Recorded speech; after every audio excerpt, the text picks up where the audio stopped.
É uma bonequinha e uma bonequinha com a mão levantada assim. Quando eu perguntar quem é ciumento, invejoso, ocupado, aí vocês já coloquem os bonequinhos. Oi, Lu.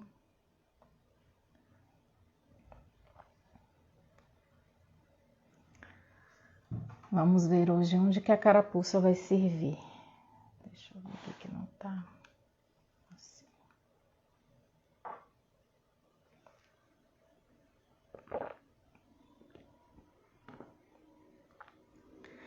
Afinal, somos todos humanos, né, gente? Precisamos nos tratar sempre de alguma coisinha. Deixa eu ver aqui a hora.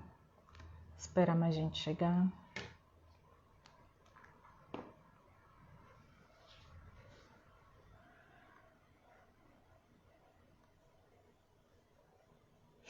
Geralmente os ciumentos podem ser assumidos, os invejosos não.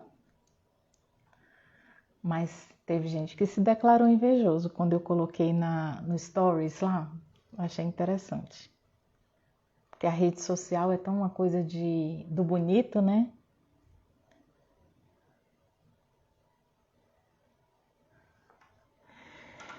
Então, gente, vamos começando enquanto o pessoal tá chegando. Ciúmes, primeiro, né? Música sobre ciúmes tem inúmeras, né? Agora, na literatura também tem muitas histórias de ciúmes e tal, mas a que eu acho mais fantástica é Capitu de Machado de Assis. Oi, Jande, oi, Rosângela, Terezinha. Capitu de Machado de Assis, gente, é maravilhoso aquilo, é perfeito, 100 mil vezes, porque o livro acaba e você fica sem saber, afinal de contas, se Capitu traiu ou não traiu. Então, durante o enredo, você fica, não, ela traiu, não, ela não traiu. E acaba o livro e você continua na sua dúvida. Eu não lembro o que eu botei no postzinho sobre ciúmes, porque eu tirei do dicionário. E ali eu coloquei para vocês. Mas o que é que eu entendo como ciúmes, né?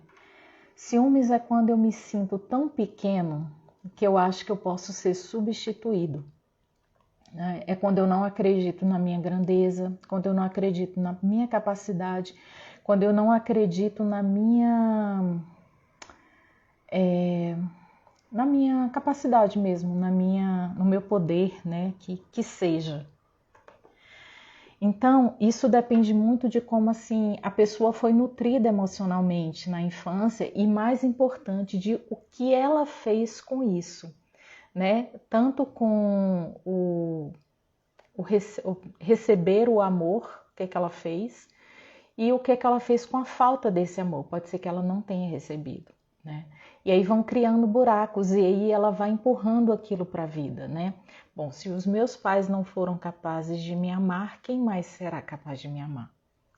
Como eu vou conseguir ser amado por outras pessoas se aqueles que a priori deveriam me amar acima de tudo e qualquer coisa, como que eu vou conseguir ser amado? E aí ela leva essa insegurança para o outro e para a relação. Existe uma diferença entre os ciúmes de família, de amigos e os ciúmes de amor. Tem gente que é louco, enlouquecido quando dentro de uma relação amorosa, mas não é uma pessoa que sente ciúmes dos amigos, da família, né? E tem aquele que é o combo todo, que é de todo mundo. E aí há uma diferença nisso. Eu queria que vocês prestassem atenção para que vocês entendam direitinho. Por exemplo, eu tenho vários amigos, eu tenho muitos amigos. Vamos dizer que eu tenha 5 amigos especiais na minha vida. Cada um tem o seu lugar, cada um vai me suprir de uma maneira, de um jeito, né? Cada um vai representar alguma coisa para mim. Então não é porque essa pessoa saiu daqui que eu vou substituí-la facilmente. É como se aquele lugar fosse único para ela e de repente pode aparecer uma outra pessoa que vai ter uma representatividade diferente na minha vida. Então, procurem raciocinar dessa maneira aqueles que têm ciúmes de amigo. Se uma mãe tem 2 filhos, um representa uma coisa para ela e o outro outra. Eles não têm representatividade igual, não é igual, né? Cada um vai exercer um papel ali. E se meu irmão não existisse, não quer dizer que minha mãe ia me amar mais. Ela me ama pela representatividade que eu tenho para ela naquele momento, né? Naquela vida, naquela situação, naquela circunstância e tal. Então não é tirando do outro que eu vou conseguir mais para mim. Não é que o outro saiu do lugar que eu vou ocupar aquele lugar.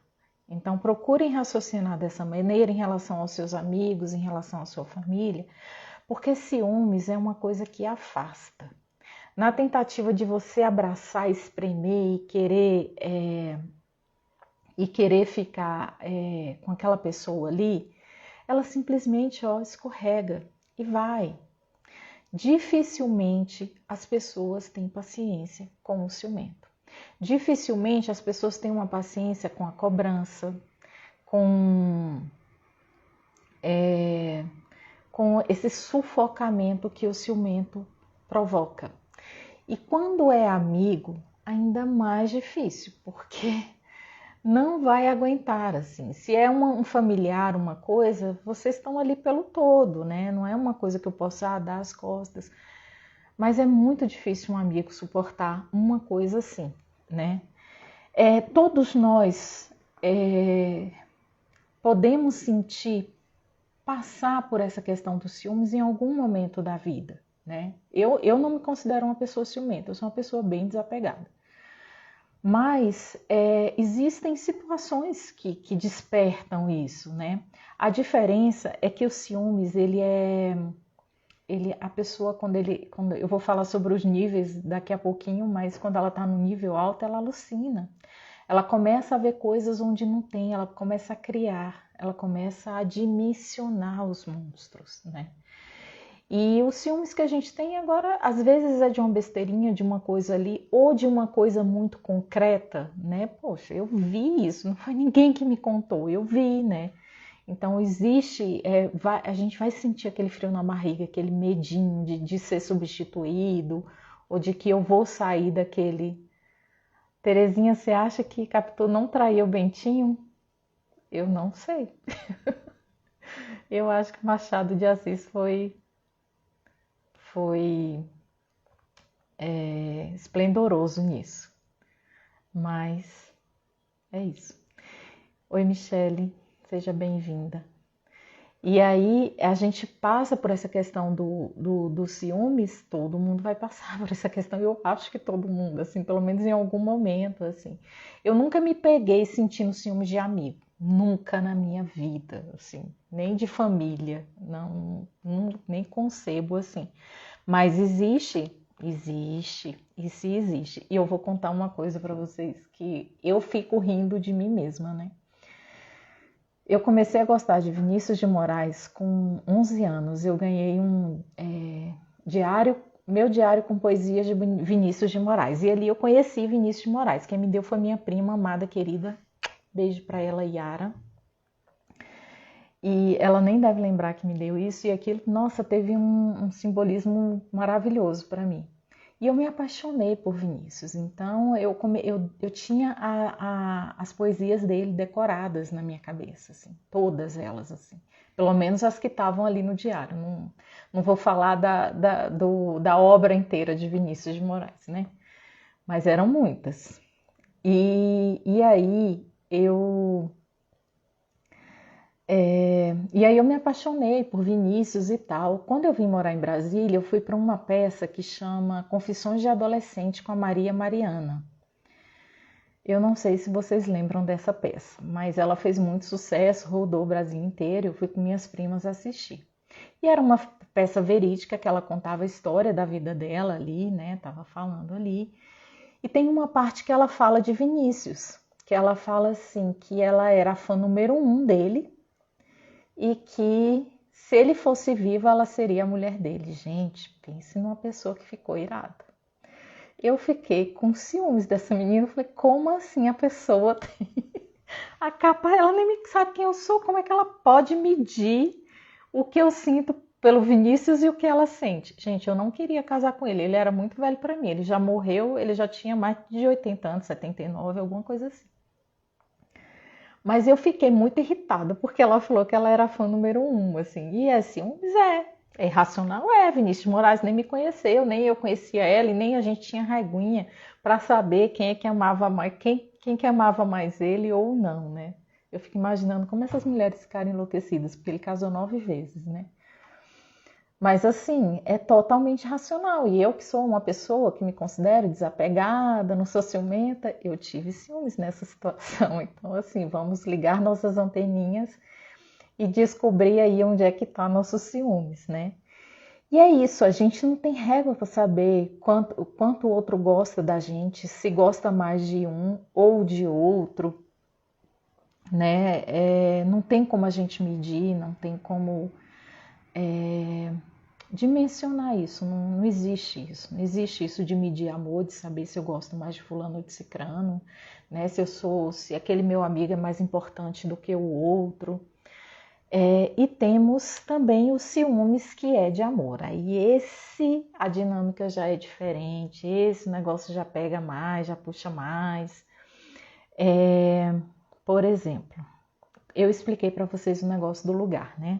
Então, a mãe tem 2 filhos, o que representa uma coisa para ele não é o mesmo que o outro representa, né? São representatividades diferentes. Mas quando se trata de amor, é diferente. Porque aí existe só um lugar nessa história, né? A não ser que... só existe um lugar nessa história, não tem jeito. E esse lugar é determinado pelo outro e não por mim.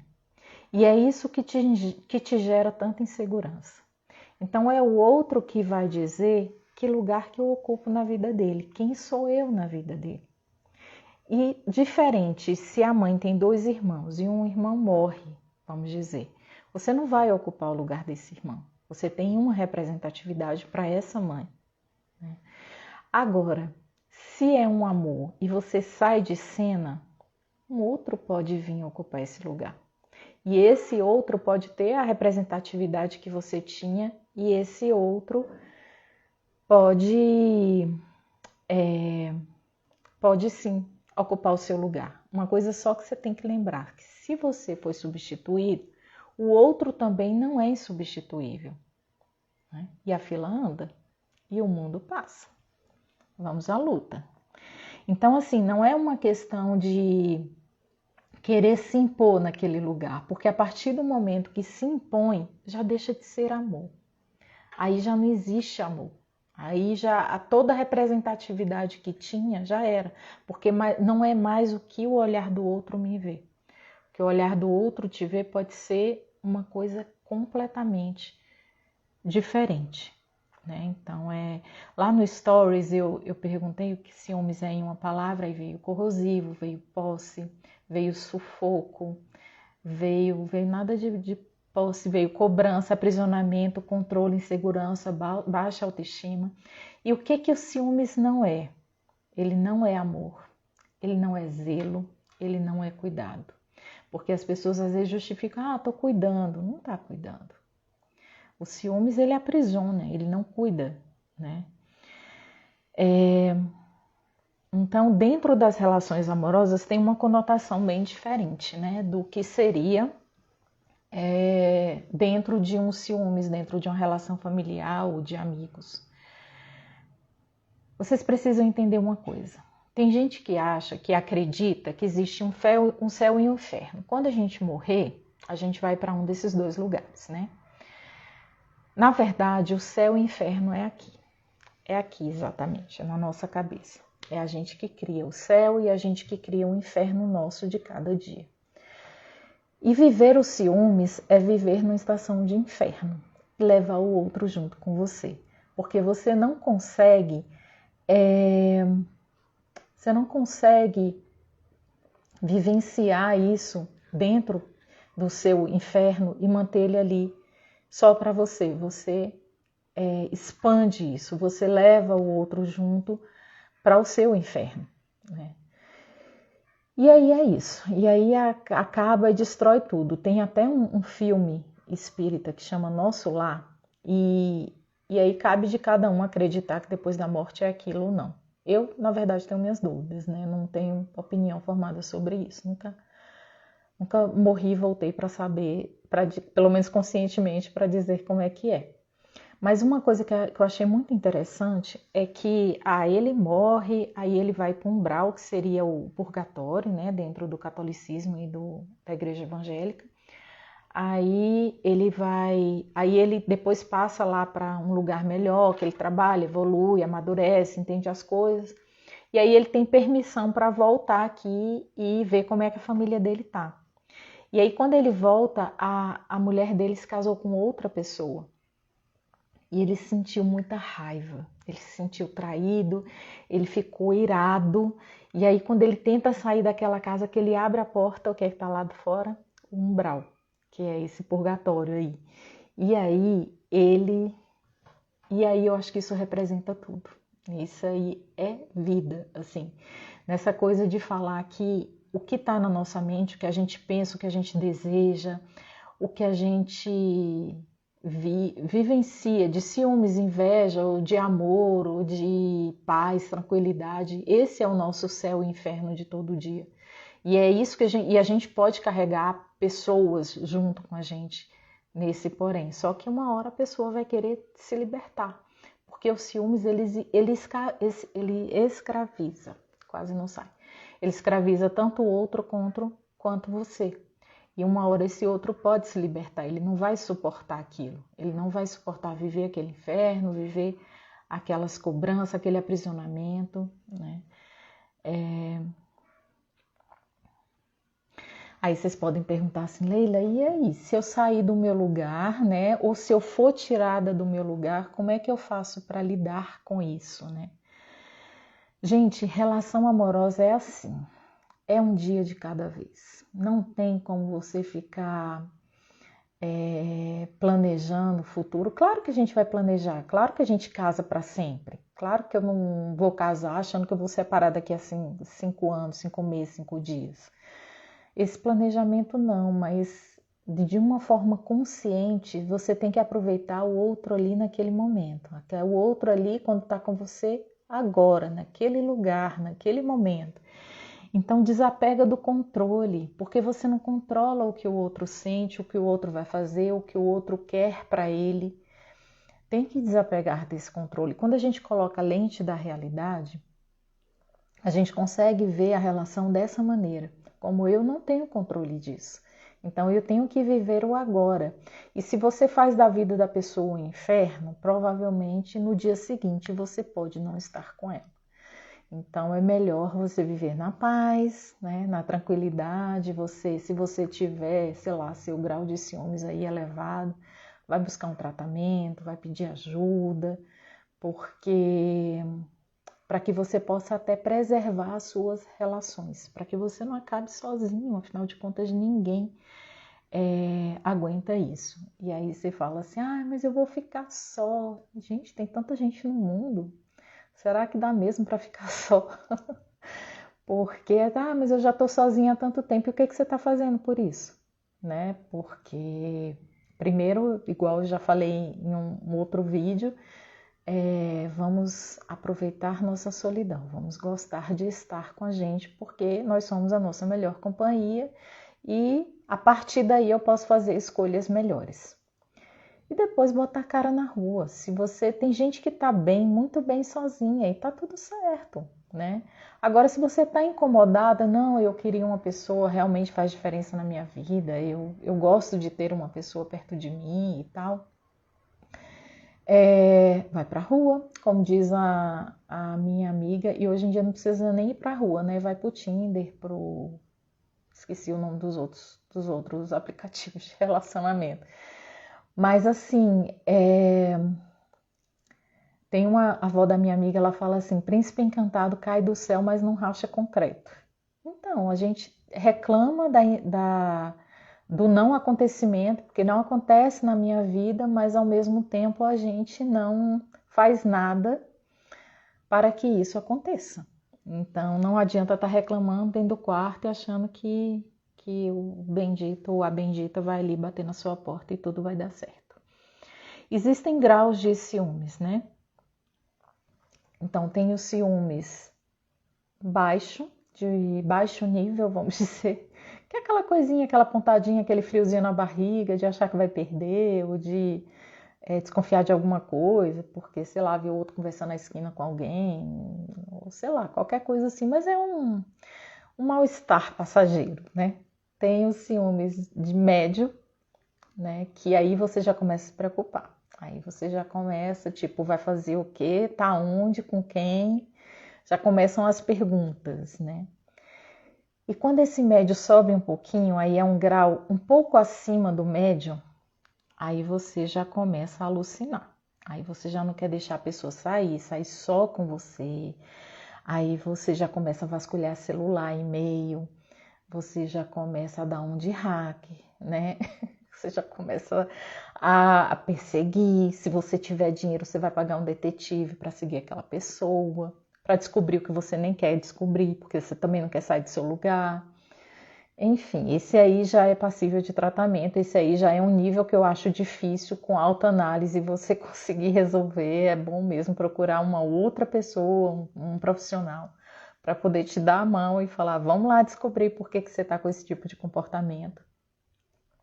E tem os ciúmes de altíssimo grau, que são os que matam, né? São os feminicidas da vida, são aqueles que, Deus me livre, né? Acha que o outro é posse. Gente, essa caneca aqui é minha, ela é minha, ela é um ser inanimado. Eu posso dizer que ela é minha e tudo bem. Mas pessoas não são de ninguém. Pessoas a gente não possui, pessoas a gente não retém, né? A gente não tem controle, né? Pessoas não dá para... E se a pessoa não quiser ficar comigo e ir viver com outra pessoa, escolher uma outra pessoa, não há nada a fazer além de aceitar. É a vida dela, a escolha dela, é ela quem sabe o que realmente ela quer para a vida dela. E se não for você, tá tudo ótimo. Sabe por quê? Não vai valer a pena. Não dá para amar por dois, dá para amar só por você e esperar o amor do outro. E se não acontecer com um, vai acontecer com alguma outra pessoa na sua vida. Esse acontecimento ciumento, ele tem muito a ver com história de vida e tem a ver com cultura também. Quando a gente como é que se fala? Quando a gente está falando de machismo, né? De ser uma coisa cultural mesmo.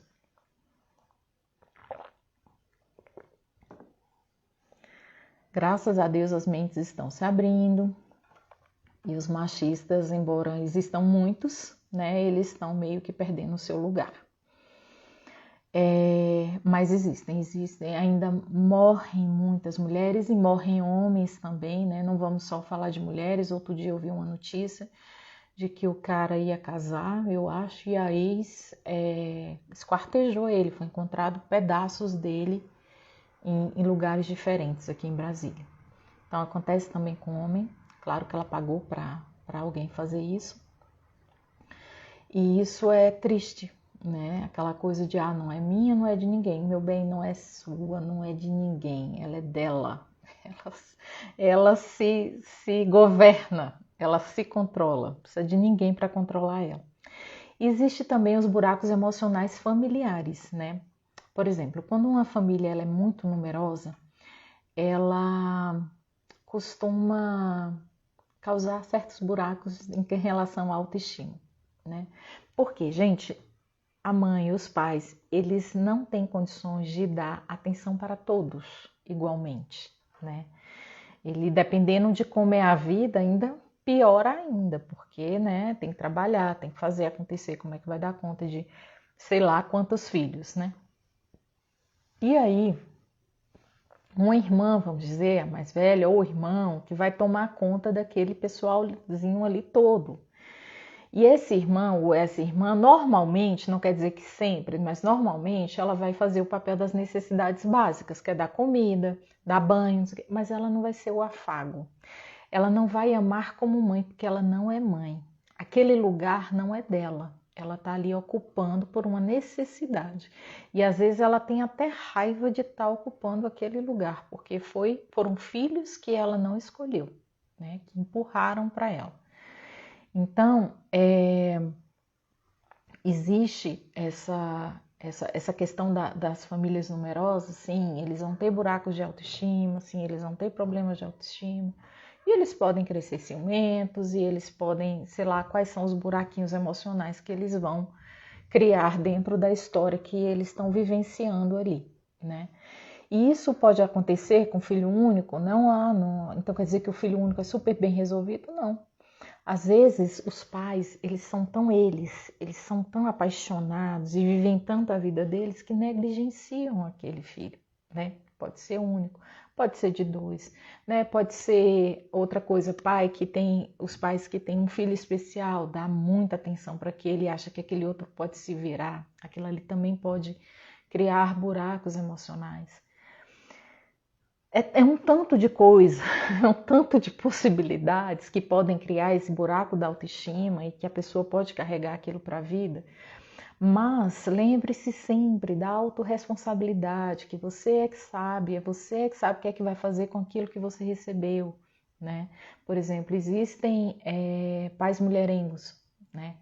E aí a filha cresce achando que todo homem é daquele jeito, que não tem por onde fugir, é isso mesmo. E você pode fazer diferente. Meu pai foi assim, mas eu vou querer uma vida diferente para mim. Eu vou querer um homem diferente para mim, né?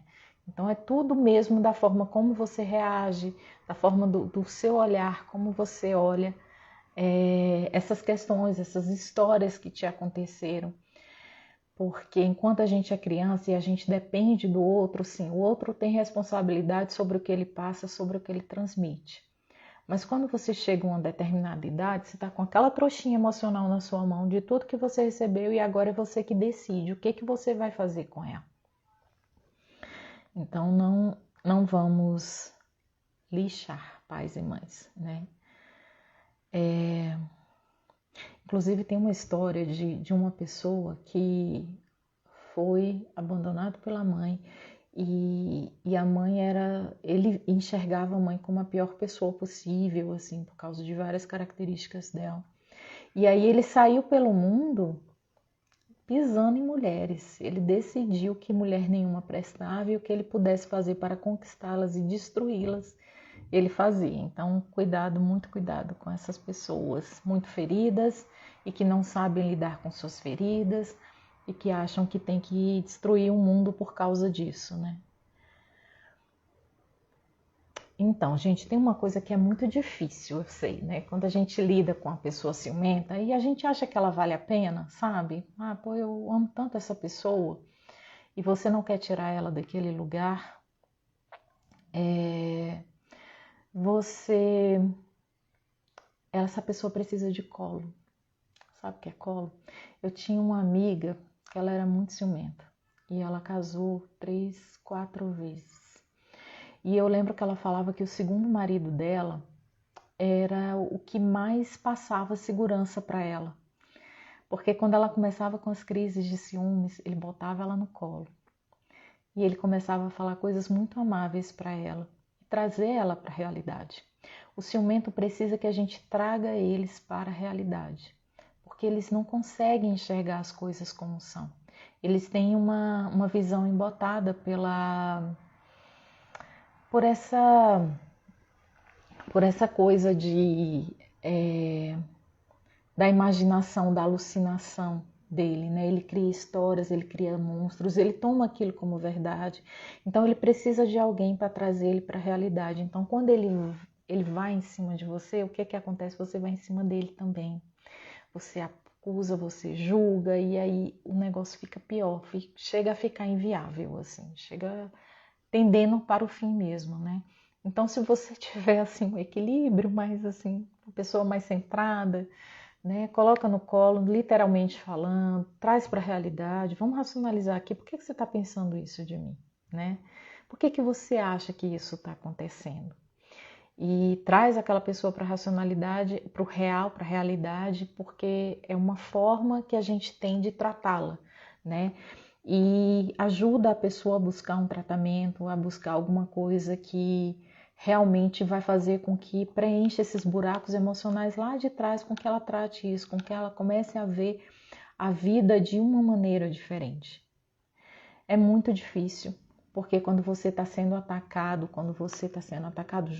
principalmente por uma coisa que você não fez, é muito difícil a gente conseguir manter o controle e amar aquela pessoa, entender como uma doença, como uma coisa que não é, que é patológico, que não é normal. Mas essa seria a, vamos dizer, a atitude ideal para se ter nessas situações. E como eu falei para vocês sobre o lugar, né, antes sobre a coisa do lugar, que aqui quem ocupa o lugar sou eu que escolho, que ocupa o lugar, e é a representatividade que aquela pessoa tem na minha vida. Então, qual que é a representatividade que você quer dessa pessoa para você? Né? Isso é muito saudável, a gente já saber o que a gente quer, e aí quando a pessoa vem, você percebe algumas coisas, não, isso eu não quero para mim. É muito bom a gente ter essa percepção, né, do que eu quero e quem vai ocupar esse lugar, porque é um lugar muito importante para ser ocupado. E é um lugar que não pode ser ocupado por qualquer um, né? Então, para mim, eu pessoa, né? Eu gosto muito de companheirismo, cumplicidade, essas coisas que todo mundo faz, mas vamos dizer assim, as 3 coisas fundamentais é paz, segurança e admiração. São 3 coisas que a pessoa tem que passar para mim, né? Eu gosto de ter paz, né? Sabe aquela coisa de você ter um dia inteiro cheio ou estressante por alguma coisa, coisas bobas como trânsito, como relações de trabalho, alguma coisa assim. Mas em casa aí você encontra a sua paz, você encontra um ombro que você pode deitar e esquecer da vida, sabe? É mais ou menos isso que eu gosto. Pode não ser a representatividade de vocês. Segurança, né? Eu gosto de me sentir segura com a pessoa. Embora a segurança seja diária, como eu falei, não dá para pensar em futuro, essa pessoa vai me passar segurança o resto da vida. Não, não tem como. Nem eu sei dos meus sentimentos, quanto mais o outro, né? Quando dá garantias, né? Mas eu acho que essa sensação de segurança é importante para mim. E a admiração, eu preciso admirar o outro, eu preciso admirar o outro como ser humano, como pessoa, né? Tem umas características que eu não acho legal, então não dá. É mais ou menos isso, é esse o lugar da pessoa que eu quero que a pessoa ocupe para mim, é que eu quero que você pense para você, para não levar gato por lebre.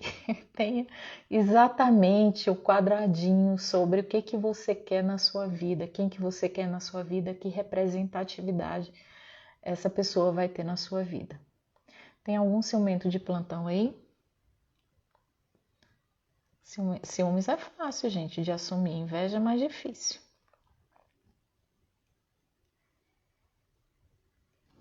Nenhuma. Todo mundo é levado aqui. Todo mundo com asinhas de anjo, né? Tô sabendo. Então vamos entrar na inveja. Alguma dúvida sobre ciúmes? Alguém quer colocar alguma coisa? Ah tá, lá nas caixinhas que eu coloquei no Stories, teve respostas de subjetivo, ou objetivas, né? De sim ou não, não sei o quê. Mas histórias de ciúmes existem tantas, né? E não apareceu nenhuma lá. Essas coisas que a gente vê em novela, jogar roupa pela janela, riscar o carro, destruir o mundo da pessoa, quebrar o vidro. Sou ciumenta, muito bem, Norma, parabéns, isso mesmo.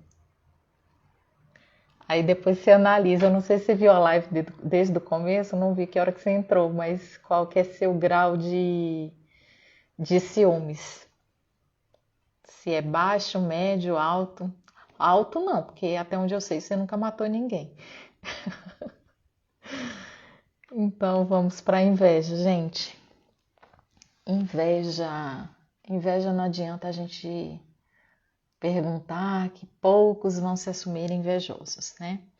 Então, o que eu falei sobre ciúmes? É quando a gente se sente tão pequeno que a gente acha que a gente pode ser substituído, né?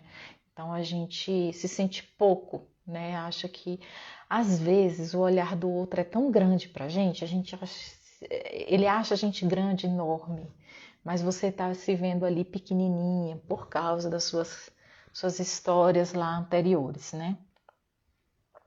A inveja, eu acho ela muito próxima dos ciúmes. Eu vou até falar de uma teoria da Melanie Klein, que ela é uma psicanalista pós-freudiana austríaca, que ela fala que ciúmes e inveja são coisas bem diferentes, porque ela diz que ciúmes envolve o outro. Gente, mas inveja também. Inveja também envolve o outro, pode envolver alguma coisa, mas também alguma pessoa, né? E eu acho já a inveja e os ciúmes que eles andam tão ladinho, um do lado do outro, que eu não sei nem qual que às vezes, distinguir. Vou dar um exemplo para vocês, né? O caso de uma mãe tem 2 filhos, filho 1 e filho 2. Você não sabe se você sente ciúmes do seu irmão ou se você sente inveja do tratamento que a mãe dá, né? Então, eu acho que ciúmes e inveja, dependendo da situação, a gente tem que botar um óculos assim de grau altíssimo para conseguir enxergar realmente a diferença entre eles dois. Então, falei isso sobre os ciúmes. Também não lembro qual foi a definição que eu botei de inveja no post, que foi do dicionário.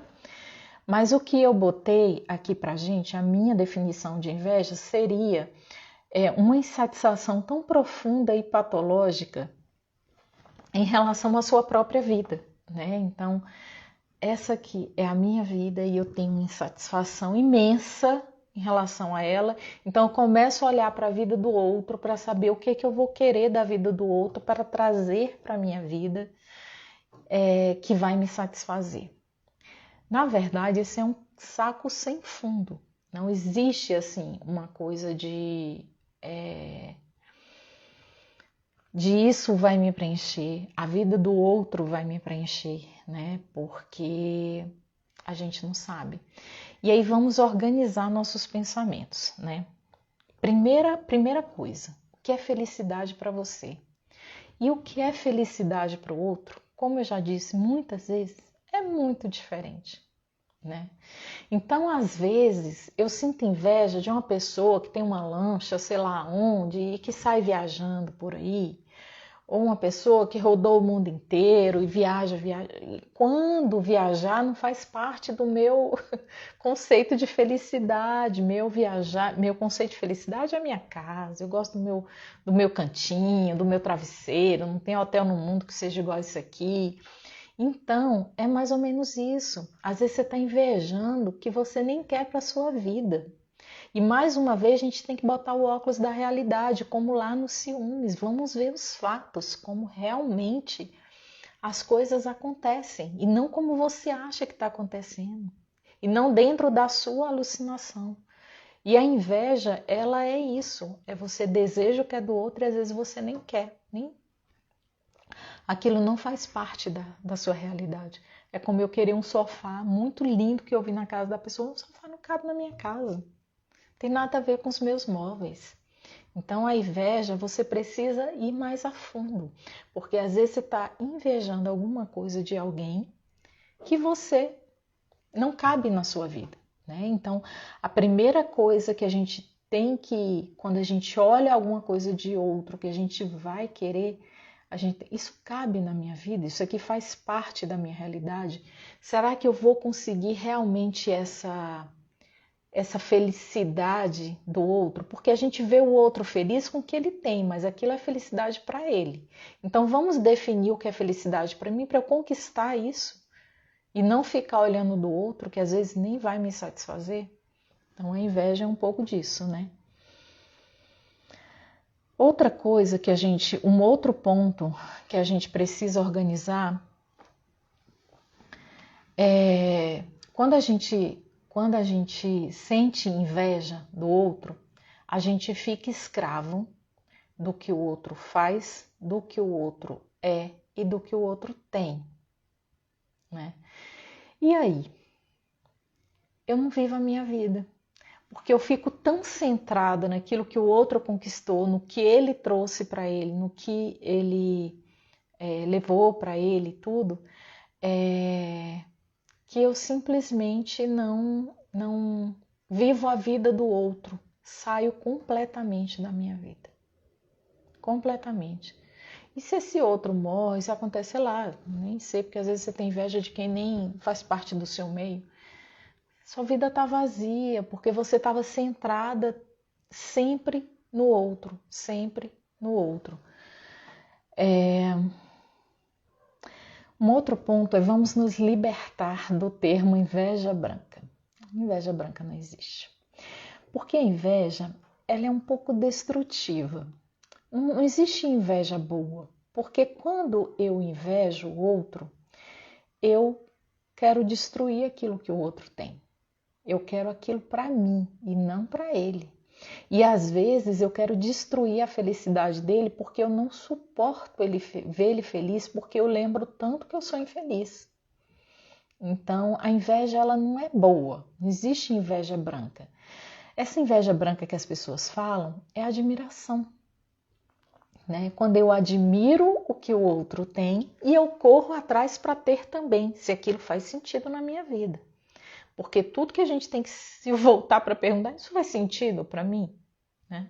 Às vezes a gente quer e aquilo não faz sentido nenhum. Né? Isso faz sentido na minha vida? Eu estou admirando o que o outro tem. E aí eu corro para conquistar aquilo para mim. Né? Por exemplo, eu sempre falei que eu sinto inveja das pessoas que entram no avião como se estivessem em casa. Né? Dormem, que é uma beleza, nem vê o avião decolar, dorme sem remédio, né? Porque dormir com remédio até eu durmo. Então, assim, sabe aquelas pessoas tranquilas, que tá tudo bem, tá no alto, tá embaixo, tem turbulência, tá ali lendo o jornal, né?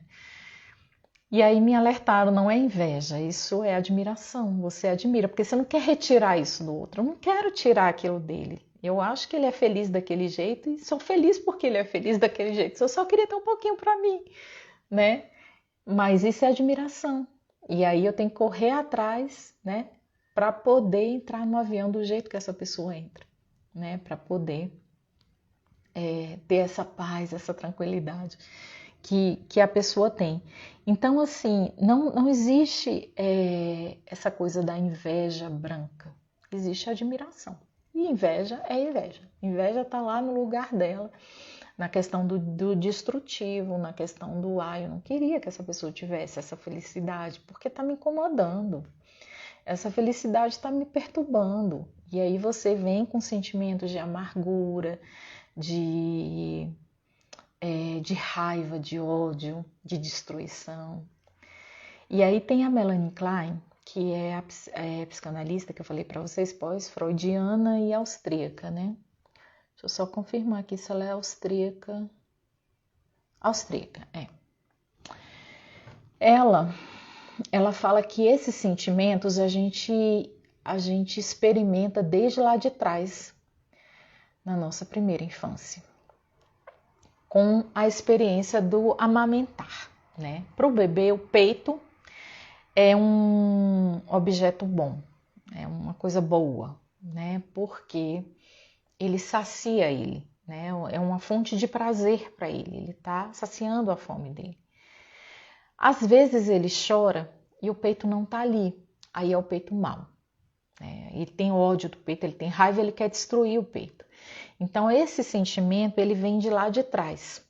Aí eu vou mais além da Melanie Klein, porque para saber como foi que esses pais fizeram essa transição, essa educação para o filho, entendeu? Esse filho teve o colo e a autoridade, que são dois referenciais essenciais para um bom andamento do psiquismo.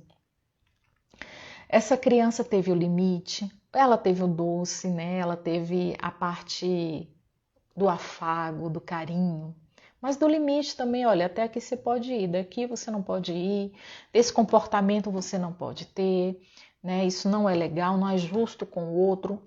Induz a criança é muito egocêntrica, ela acha que o mundo gira ao redor dela. Induz a criança a entender que existe um outro, que o bem-estar desses outros também são importantes, né, para a comunidade, que a família é uma comunidade.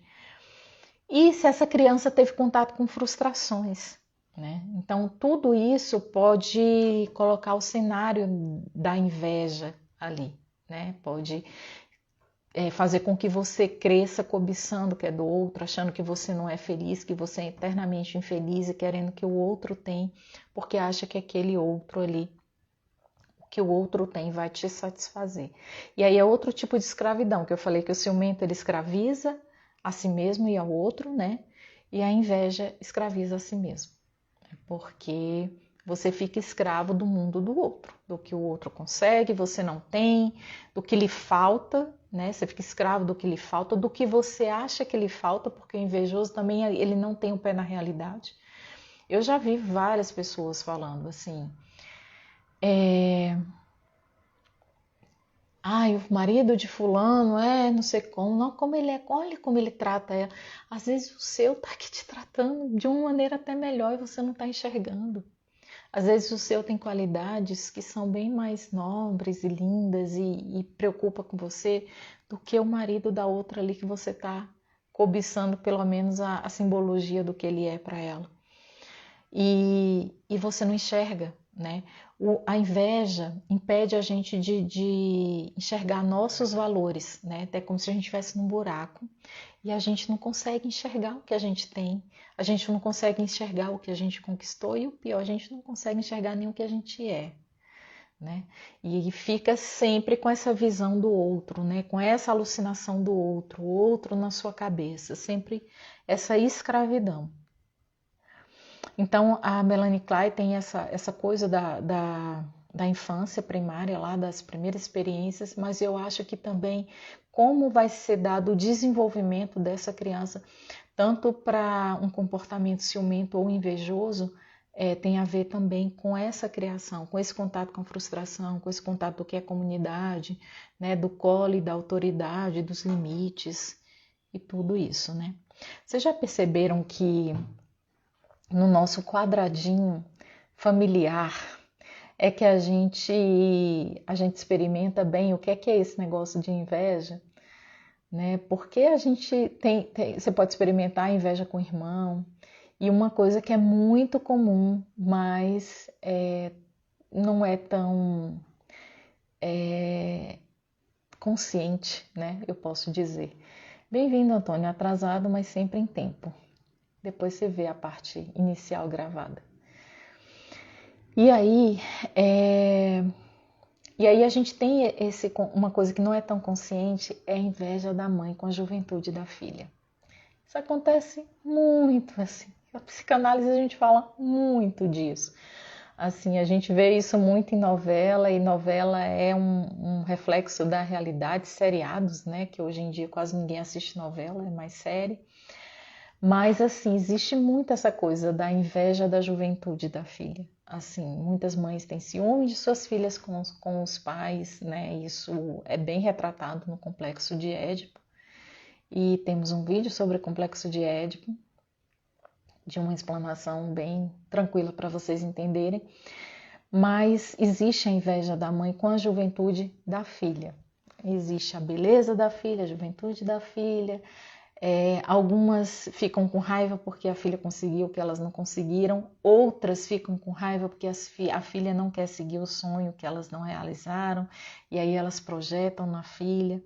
Então a família é muita escola, é muito onde a gente aprende muita coisa. Então lidar com a inveja, a gente pode aprender sim na família. É a nossa primeira escola. Como eu já falei, assim, na família a gente aprende a brigar, a competir, a amar e a odiar, a sentir raiva, a fazer pazes, a ceder.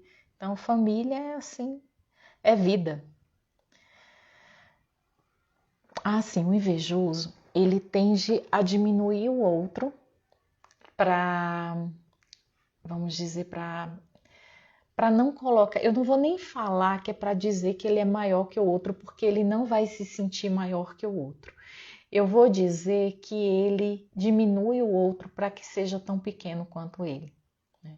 Então você vê muitas vezes uma pessoa que tem inveja ter esse comportamento de ficar falando assim: nossa, olha só o que fulano tá fazendo. Você viu a roupa que fulano tava?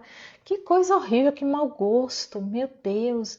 Ai, gente, aquele marido é muito capaz. Como é que aguenta um marido daquele? O homem faz tudo que a mulher quer. Eu falei, gente, quem não quer esse homem?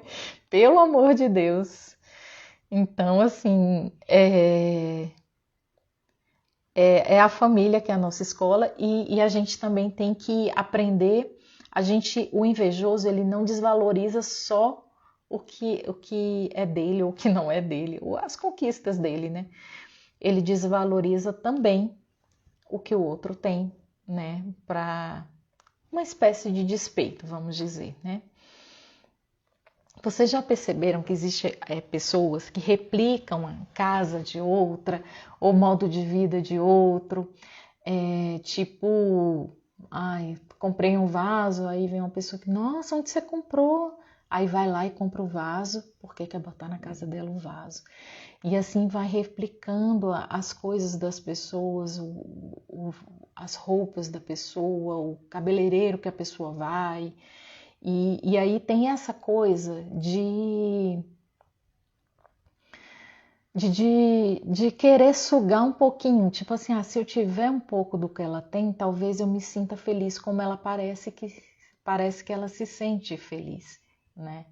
Então tem pessoas que têm esse comportamento diante das coisas do outro, de querer replicar mesmo, né? Sabe por que é tão difícil as pessoas se reconhecerem invejosas? Porque é uma fraqueza, né? É como se ela dissesse assim: eu não sou capaz de ter o que você tem, eu não sou capaz de conquistar o que você conquistou, nem de ser quem você é. Então as pessoas têm uma dificuldade muito grande de falar. Como eu falei, ciumento, pode aparecer milhares aí que vão falar, eu sou ciumento. Mas invejoso é muito difícil alguém se apresentar, embora lá na nossa caixinha apareceu invejoso. Apareceu pessoas que se colocaram como invejosas, né? A gente anda num ciclo de insatisfação infinita, né? Quem tem cabelo cacheado quer ter cabelo liso, quem tem cabelo liso quer ter cabelo cacheado, quem é muito magro quer engordar um pouquinho, quem é muito gordo quer emagrecer, quem tá no corpo belíssimo tem algum problema, acho que eu tenho culote, não sei, é alguma coisa, eu tenho celulite, Então assim, parece que a gente vive no mundo da falta. Parece que a gente sempre está. Eu acho que tem a ver com a nossa conquista, com o desejo do ser humano de conquistar, né? De sempre estar conquistando alguma coisa. Mas é muito ruim viver numa eterna insatisfação, né? De você olhar e achar que está lhe faltando, e achar que não está bom, né? E achar que pode melhorar uma coisa ou outra. Isso é muito bem-vindo quando se trata de, por exemplo, o meu trabalho, né? Achar que eu posso melhorar, aquilo vai fazer com que eu venha fazer coisas melhores, que eu venha evoluir, que eu corra atrás, né? Mas você como pessoa, essa insatisfação, esse olhar no espelho e achar que sempre tem uma coisinha para arrumar, não é legal, né? Valorizar o que eu falei, valorizar o que a gente tem, valorizar o que a gente é, valorizar o que a gente faz. Mas existe, parece que essa insatisfação geral, né? Não só de questão de inveja, porque para ser invejoso, eu vou querer destruir o que o outro tem, eu vou lançar meu olhar destruidor para frente. Boa noite, Regina. Bem-vinda. E aí, mas essa insatisfação eterna com o nosso ser, né? Isso não é saudável, né? E aí você olha a grama do vizinho, caramba, olha lá aquela mulher, tem que cabelo lindo, né? Grande o cabelo dela. Nossa, aquela mulher, não sei como. Cara, vai fazer o seu. Que mulher, sabe? Vai fazer de uma forma que você olhe no espelho e fala: que mulher, que homem eu sou, né? Não fica olhando achando que a grama do vizinho é verde, não. Vai botar adubo na sua grama, vai molhar a sua grama lá. E não precisa ficar igual do vizinho, talvez fique até melhor, né? Então parar de valorizar só o que é do outro. Então existem dois mundos assim, dois grupos no mundo, vamos dizer, né? Aqueles que ostentam e eu quero ser invejado, né? E aqueles que se escondem, não quero mostrar para ninguém o que eu tenho, porque senão eu vou ser invejado. Então, esse segundo pessoal, eu já ouvi essa expressão, eu não lembro ontem, mas eu achei muito legal que é o pessoal da linha do segredo, né? Sempre que alguém fala para mim assim, olha, eu vou fazer não sei o quê, mas você não conta para ninguém não, porque senão não vai dar certo. Fala, já sei, você é da linha do segredo.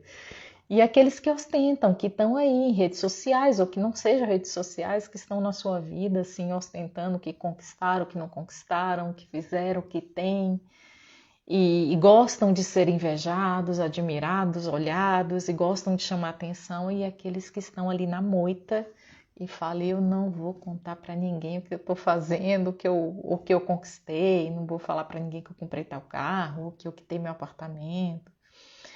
Né? E aí eu coloquei lá na caixinha do Stories se algumas pessoas tinham os rituais da inveja, né? É, algumas pessoas falaram que tem rituais, outras não. Gente, eu não lembro do percentual, me perdoem, eu tinha que ter anotado isso. Mas, e aí, Leila, o que você acha, né? Sabe o que eu acho, gente?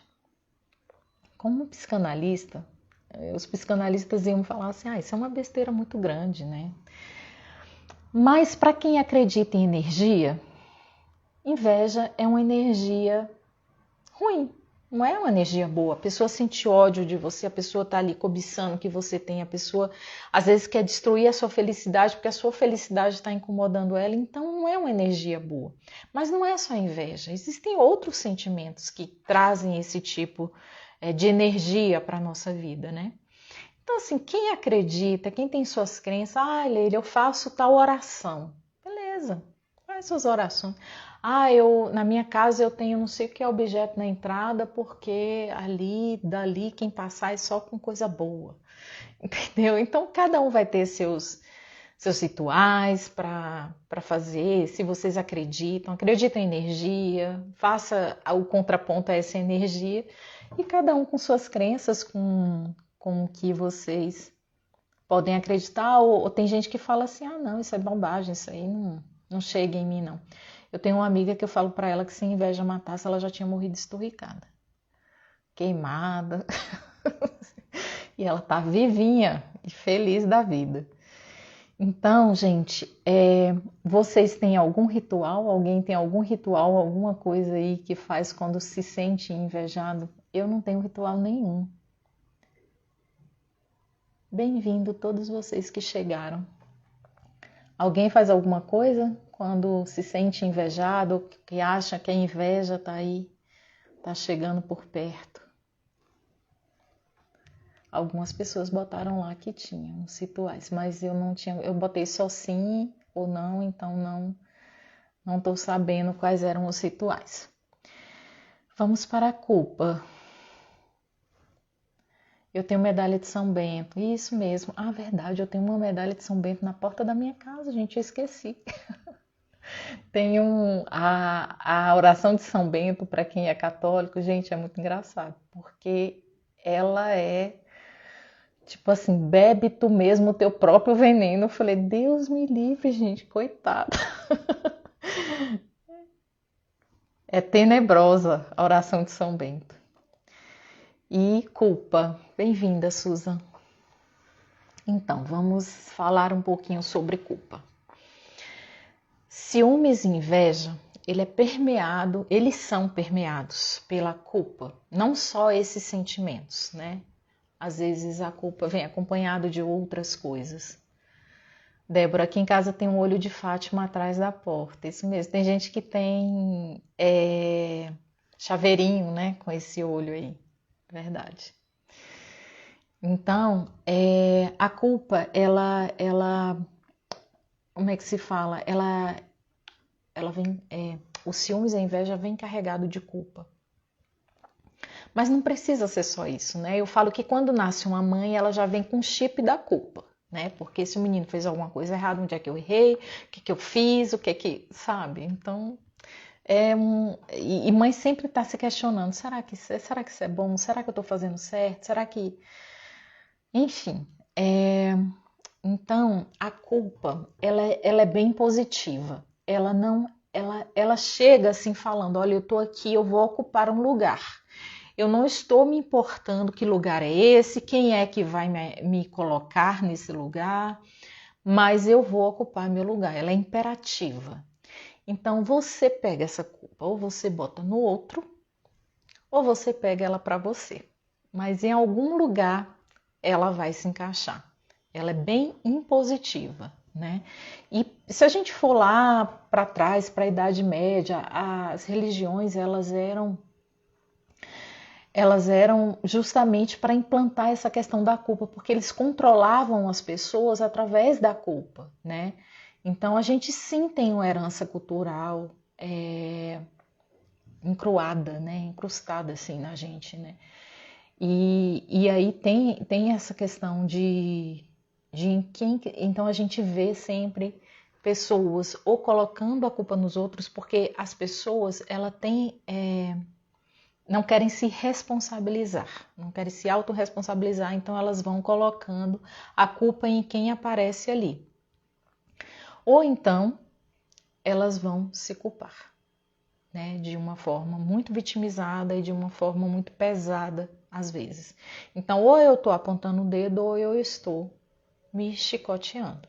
Então, mais uma vez, os olhos da realidade, né? Para poder. O que a gente tem dois caminhos para fazer. Eu não posso julgar ninguém, né? Porque eu não sou palmatória do mundo, né? Eu tenho os meus erros, como que eu vou ficar apontando os erros do outro?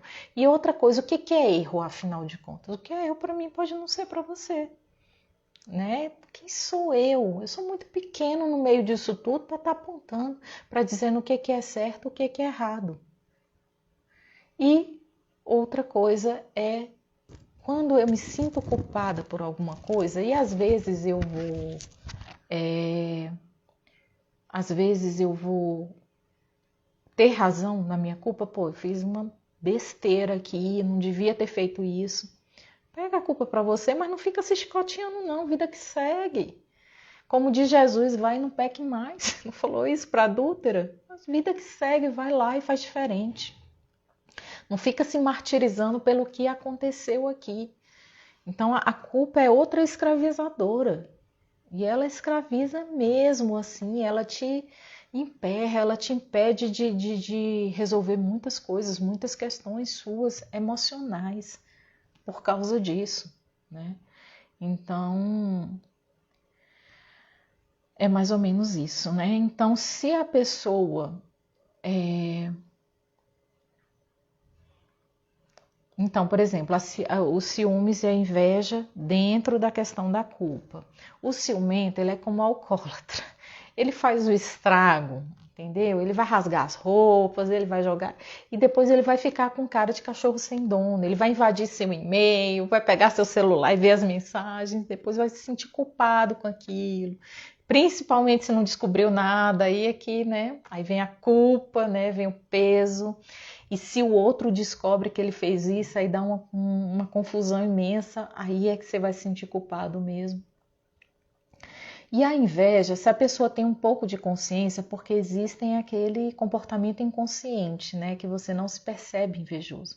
Mas se você tem um pouco de consciência, por exemplo, eu não quero ver aquela pessoa feliz ali, e, sei lá, joga uma praga ou deseja que a pessoa perca aquilo que está te causando inveja, para você não ver a felicidade dela e não se lembrar da sua infelicidade.